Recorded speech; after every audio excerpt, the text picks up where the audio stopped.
your boy Big Baby Miller here. Listen, we knocking on all bums. First it's gonna be Dylan White, if it's gonna be Joseph Parker, but you know who got the story right? Mr. Boxing Today.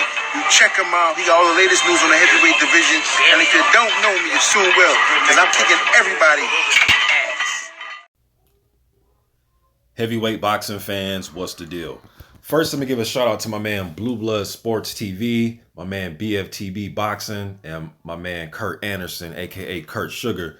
They're actually on Blue Blood's channel right now doing an interview with Deontay Wilder. So go over there and check that interview out if you haven't already. But I broke away from the interview because something that Deontay Wilder said compelled me to do this video, man. And I was so happy when he said this.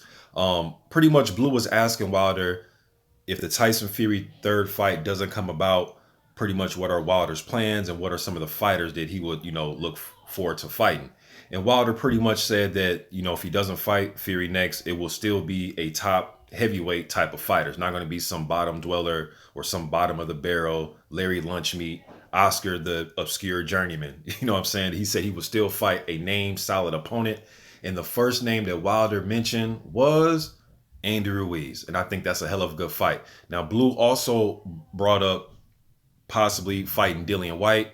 Wilder went on to say, he pretty much was kind of jabbing at White from getting knocked out from Povetkin.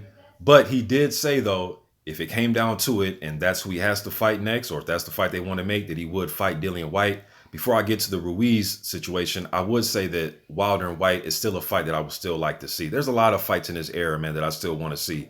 Some people think because a fighter loses a fight or two that he's done and finished. Nah, man, I still want to see a lot of these mixes and matches of heavyweights. You know what I mean? But the Dillian White and Wilder has some built-in beef there. They've been going back and forth at each other's neck for the last 3-4 years now, going back and forth, talking shit to each other. So that's there. Like I said, there's some built-in wordplay between the two. So yeah, I like that fight as well. But this Andy Ruiz thing, to me, it'd be an easy fight to make. And just the styles, right? It's your classic style matchup of the taller, longer, rangier fighter who wants to fight you from a distance, wants to use his jab, and wants to set up that long right hand. That's Deontay Wilder. Now, what punch do I think Andy Ruiz is most susceptible to? Drum roll, please. The straight right hand. And I was saying that before the Joseph Parker fight. I actually said that in my prediction video. It was the Joseph Parker fight. You know what I mean? So I've been thinking Andy's been susceptible to that punch for a while now. Even in the, what's the guy that he fought, man? I forgot. He fought the guy on Terrence Crawford's undercard. I forgot the guy's name. I can't remember his name. But that guy was landing some good right hands on Andy Ruiz as well. Now, Andy went on to, win the fight comfortably, but he was still getting hit with some good right hands in that fight. Now, however, the flip side of this, if Andy can get past Deontay Wilder's jab, he can get on the inside, make it an in-range or close range fight. He can pivot off that front foot and move and get to Wilder's side and attack him and,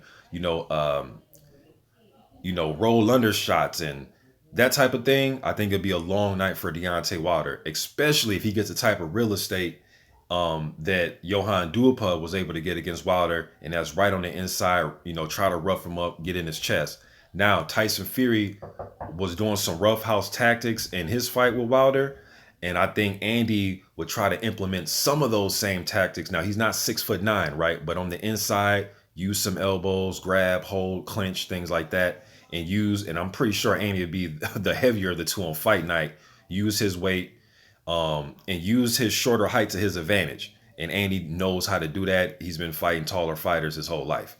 You know what I mean? So yeah, man, just wanted to get this out there to you guys. What do you guys think? If Wilder Fury 3 doesn't happen and Wilder has to move on, would you like to see him fight Andy Ruiz? Who would you like to see him fight? Now, I know Andy, last I checked, a few weeks ago, I did a video, maybe like a month ago, that him and Chris Arreola been trying to, get their fight together. I think those two should have been fought each other, man, like 4 years ago. You know what I'm saying? But just getting this out there to you guys, man. You guys leave me in the comment section. What do you think about Wilder taking on Andy Ruiz? Let me know what y'all think, man. I'm gone.